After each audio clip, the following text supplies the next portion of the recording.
šī gada vasarā noslēdzas projekts speciālistu piesaiste Dagdas novada pašvaldības administratīvās kapacitātes stiprināšanai, kura rezultātā novada pašvaldībā tika izveidotas 2 jaunas štata vietas. Jūnija beigās noslēdzās Eiropas sociālā fonda projekts, kura galvenais mērķis bija piesaistīt 2 speciālistus, vides inženieri un būvinženieri. Speciālisti tika pieņemti darbā uz 18 mēnešiem. Kā galvenais nosacījums bija nodarbināt speciālistus pusgadu pēc projekta realizācijas beigām. Un tas nozīmē, ka speciālisti varēs strādāt līdz 12. gada nogalei. Dagdas novada vides inženieris Pēteris Tukišs atzīst, ka atrodoties amatā, iegūta svarīga pieredze un jaunas zināšanas. Laiks ir paskrējis nemanot, pagājis pusotras gads šajā amatā, bet viņš ir pagājis diezgan tā saturīgi un interesanti, jo šajā laikā es esmu apmeklējis 2 mācību kursus.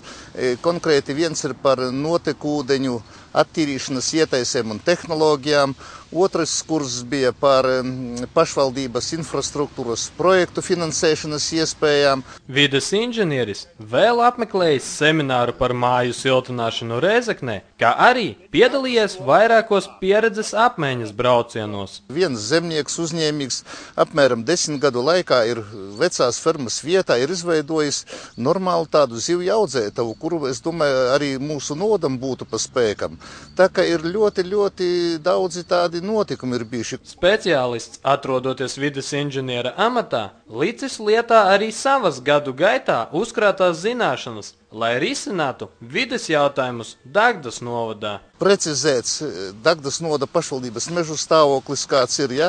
Ir konkrēti, teiksim, Šķaunis pagastā ļoti iepriekšējos gados bija daudz cirs, bet netika atjaunots, tā kā pirmais gads pagāja ļoti nopietni strādājot pie izcirtumu atjaunošanas, konkrēti kopšanas ar simtlatnieku programmas ietvaros. Šajā laikā tika izstrādāti 2 ezeriem zivsaimnieciskās eksploatācijas noteikumi, tas ir konkrēti Malcāna ezeram Bērziņu pagastā un Kairišu ezeram Svariņu pagastā.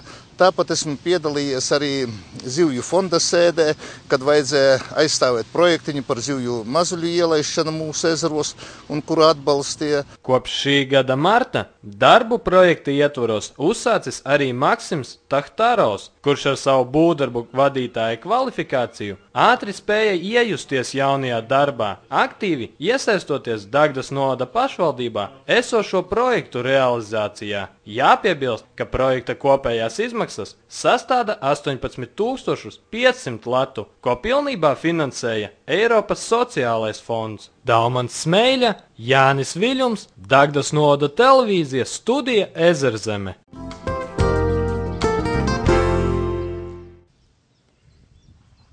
Kad saule ir zenītā un rotaļājas ezera viļņos, cilvēki meklē veldzi pludmalēs. Daudzas pludmales tiek ierīkotas no jauna, citas uzlabotas, vēl citas savā vēsturiskajā vietā atjaunotas. Viena no tādām senām pludmalēm, ko turisti apmeklē gadu no gada, ir Anzeļu pludmale. Te saglabājusies Liepu aleja un taciņa no kalna lejā līdz lēzenajam Ežezera krastam, kas līdz šim bija vienīgais piekļuves veids ezeram. Tā taciņa, pie kuras mēs te stāvam, viņa arī bija, bet, protams, malas viņas bija, veci koki bija, nokaltuši koki bija, kā, saprotiet, paši, kā tas ir privātā zemē, ja, saimnieks uzskata, ka tā labi, bet, viņš neko pretī mums, kā saka, viņš bija ar mieru, kad mēs te visu sakārtosim, cerēsim, ka viņš nepārdomās laust līgumu ar mums. Pārvaldes vadītājs stāsta, ka par simbolisku samaksu zeme iznomāta uz 20 gadiem, tāpēc arī sākti pludmales labiekārtošanas darbi. Sakārtošana veikta ar stipendiātu spēkiem, kas ir vietēji anzeļieši, pludmales aktīvie izmantotāji. Te ir izzāgieti vecie koki,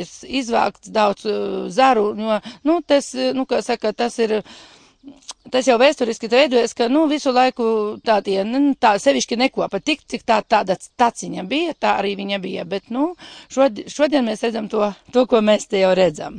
Ezeru ļoti labi var redzēt.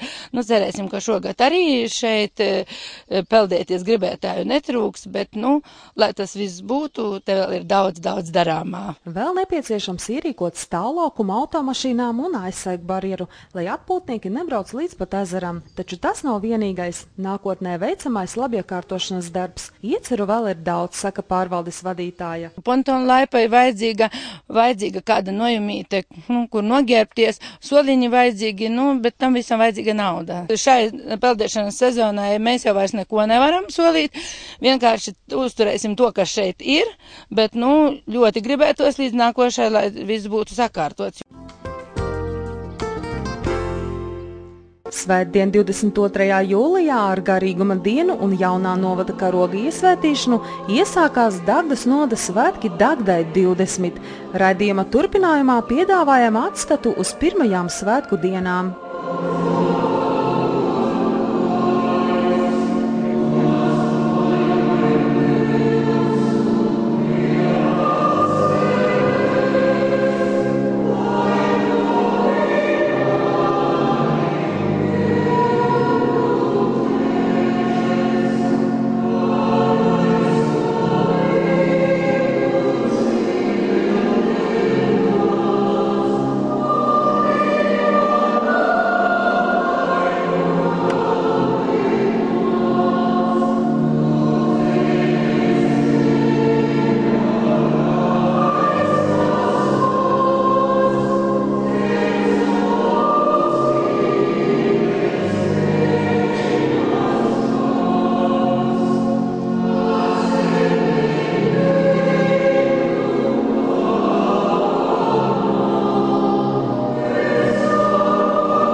Pastāsti man, lūdzu, cik veca ir Dagda? Dagda vēsturiskajos aprakstos minēta jau 17. gadsimtā kā tirgotāju miests. Kurzemes hercogistes kanclers Jānis Francis Hilzens deva apdzīvotajai vietai nosaukumu Dageteni. Protams, ka tas nav liels cipars 20 gadi, tas ir pats sākums. Un ir tā cerība, ka Dagdas pilsēta arī nākotnē pastāvēs, ka spējas attīstīties un pilnveidoties, un ka cilvēki, kas dzīvo šajā vietā, jutīs piederību vienmēr un lepoties ar to un teikt visiem, es esmu nācis no Dagdas. Dagda ir mana dzimtā puse.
akcijā piedalās 107 cilvēki no visa novada, un cilvēki ir ļoti apmierināti, un cilvēki arī nāk klāt un saka paldies par šo te pasākumu, jo daudzi cilvēki dzīvojot pagastos nezina, kas ir blakus pagastā, kas atrodas, kādi objekti, ko var apskatīties.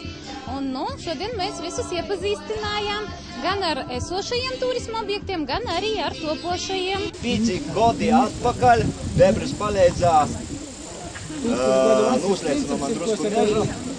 Tad to nūslēdzinot mežu mēģinu sokt likt kolnā. Sapazinūs ar Ludas amatnīkiem, i drusku mani apgierba, pēc tam sapazinūs ar vienu, otru, trešu cilvēku. I dūtā momentā mūsim ir Kroma kolna broļiste.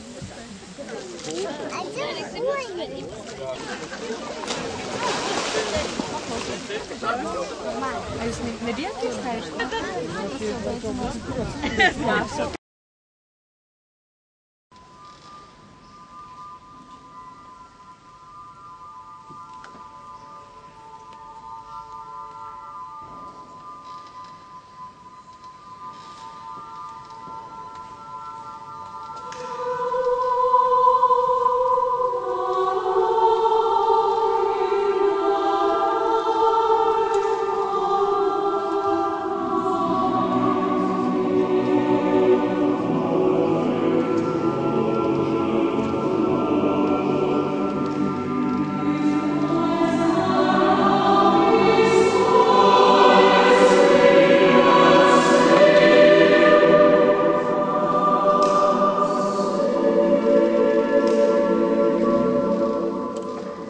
Ziniet, Dagda, te ir tāda īpaša vīta priekš manis.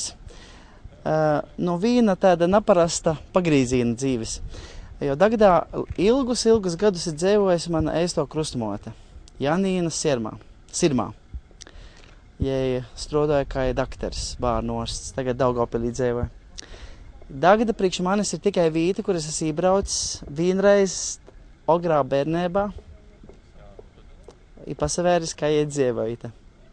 Niko neatceros, tagad esmu ļoti priecīgs atbraukt uz Dagdu un redzēt, kāda tā ir pēc tam. Tuvojas Dagdas noda svētki Dagdai 20 nedēļas garumā no 22. līdz 28. jūlijam. Ceturtdiena, 26. jūlijas veselības diena, 11. jubilejas skrējiens ar novada iestāžu organizāciju un biedrību piedalīšanos, 11. oriģinālāko peldrīgu konkursu Dagdas ezera jaunajā pludmalē, 14. veselības dienas dalībnieku uzvarētāja apbalvošana jaunajā pludmalē, 16. strītbola un pludmales volejbola fināli. Piektdiena, 27. jūlijas amatu diena, 10. gada tirgus ar novada folkloras kopu piedalīšanos, amatnieku darinājumu pirciņš un ēdienu degustācijas, 19. Dagdas parka estrādē Laura Reinika koncerts Ieja 2 lati. Sestdiena, 28. jūlijas, goda un lepnuma diena, 12. zirgu rikšošanas sacensības Dagdas hipodromā, 19.30 svētku gājiens no Dagdas noda tautasnama līdz Dagdas parka estrādē, 20. lielais svētku pasākums ar sabiedriski aktīvāko dagdāniešu godināšanu, 22. nakts balle, spēlēs Juris un Jānis.